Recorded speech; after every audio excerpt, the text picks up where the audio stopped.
Yo. What's good with it? It's the homie Mac. Each one teach one. Reporting live from the Dogon. Another session of Mac Minutes. Before I even get into it, I'm going to post a link to their IG. Tap in with Wordplay Clothing Company. You see it? Exit 9 Freeway, Southfield, Joy Road. Quote Bodie James. But yeah, it's the Murder Mac off of Joy Road.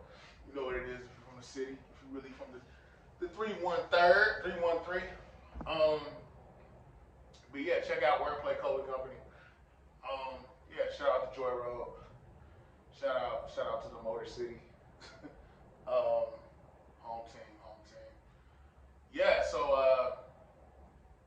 a lot of people have session of Mac Minutes. You know what it is.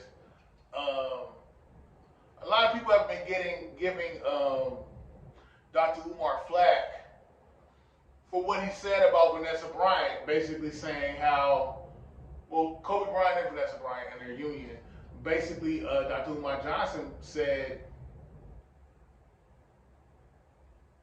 who you marry is a political statement. In the sense of marriage is about wealth, essentially the transference of wealth. Marriage is a business. If you look throughout human history, marriage is rarely ever, marriage has rarely, if ever, been about love. You have dowries, you have different things set up where marriage was both a political and an economic chess game. Okay? Now let me say this. I am a huge fan of love. I think love is amazing. I think, I'm not married, but I would like to think the marriage I foresee in my head is something that is both economic, political, but love supersedes all that. I don't want to just be in business with you when you don't love me. But anyway, we know that the concept of love is actually a pretty novice, new, young concept in human history.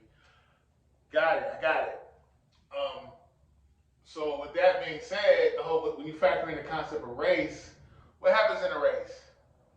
In a race, it's competition. So in a lot of ways, I think people were upset with DR.UMAR with what he said because they felt like, what he said was very spiteful, hateful, and love is love. No, I think DR.UMAR came from a very historical narrative in the sense of love. No, not love, but marriage is a political statement, and I concur. Who you marry tells me everything about your politics. So, with that being said, DR.UMAR was saying, look, when marriage is a political and economic, marriage has both an economic and political caveat. That was the narrative I felt DR.UMAR was starting with. And he said, look, being that marriage is an economic and political, being that marriage is a political and economic caveat, or it has economic and political caveats, marriage is about the transference of wealth.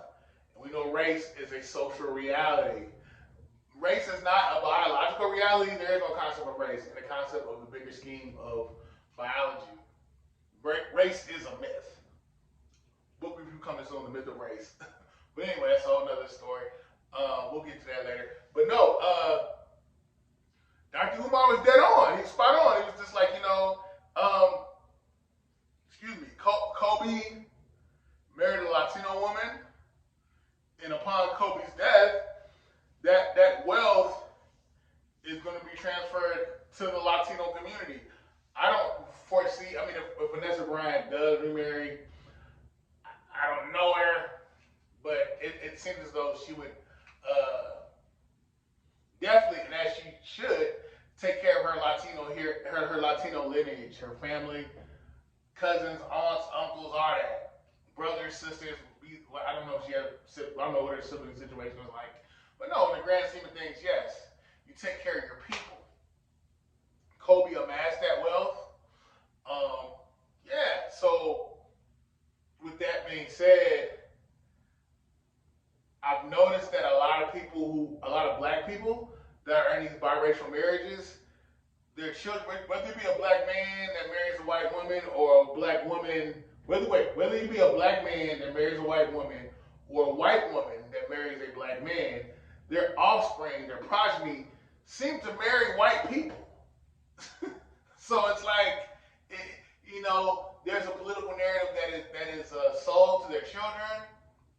I mean, heck, I have a friend, associate rather.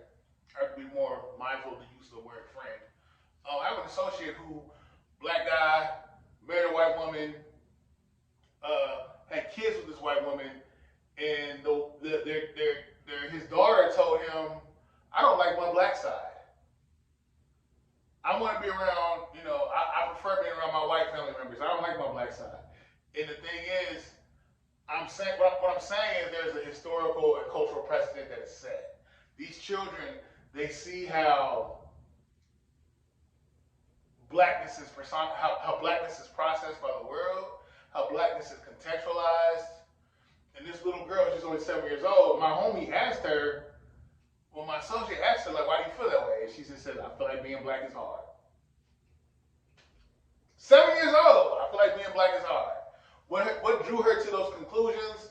What interactions was she having? She wanted to distance herself from her blackness. So what is the bigger scope of things here? What I'm saying is who you marry, again, says everything about your politics. And more often than not, black people, we look at the world, I think black people, we are some of the most loving, caring people ever. Not necessarily towards one another, but definitely towards other cultures across borders and barriers. Black people will love the hell out of you. Black people will support you. And I think black people, we know what oppression looks like. We know what it's like to be slighted. And I think we don't want anyone else to feel that, so we're extra loving and accepting. But the whole Stockholm syndrome, white supremacy, the Stockholm syndrome response to white supremacy that black people have, it causes us to love our enemies, people who have shown themselves to be our enemies, but hate each other. It's unhealthy. It's a narrative that needs to be dissected, bisected, pulled apart, and re-amalgamated to the benefit of black people. I'm not, and I hate that I always have to say this, I'm not anti-white. I'm not anti-anybody. I don't have the social political currency to do that. That benefits me nothing. As a black man, I don't have the weight to change the social and political realities of non-black people. I don't. No, but I'm a caring person. I got a big heart. But the thing is, as I've gotten older, when I've studied history, I've realized that a lot of people have used blackness as cannon fodder. People have used blackness as a means to come up to their own end. That doesn't necessarily benefit black people. But yeah, so I said a lot, and I'm saying all this to say where I understand where DR.UMAR was coming from. DR.UMAR is saying, look, Kobe Bryant, a black man, is going to transfer wealth to non-black people. And I remember I had met a white girl maybe 6 or 7 years ago. She met a black man that she thought was just amazing. She worshipped the ground he walked on, was deeply in love. She told me about it, she would talk about it. And one day she told me that her father told her, yeah, that Negro, you know what I really want to say, but that Negro, that black man proposed to you, and that's cool, that's cute, but hey, check this out. If you marry him, and you have children by him, I'm cutting you out the will. I'm cutting your inheritance.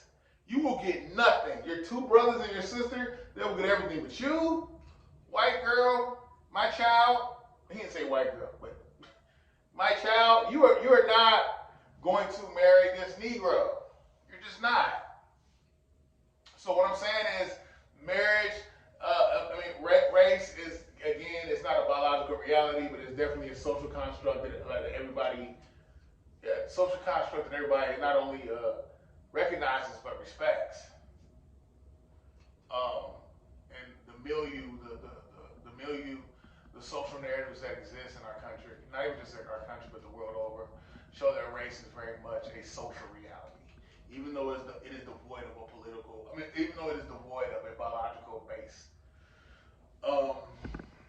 So yeah, I guess I don't know. I guess ultimately maybe I'm speaking in defense of Dr. Umar.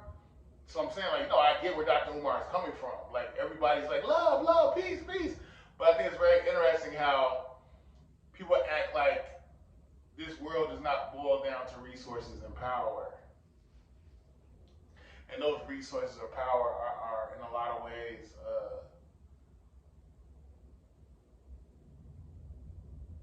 hoarded or collected to the benefit of certain people. And a lot of those dynamics that are centered around race. I'm sorry, like I wish we lived in a world where everybody played fair, where justice was supreme. I wish we lived in that reality, but no.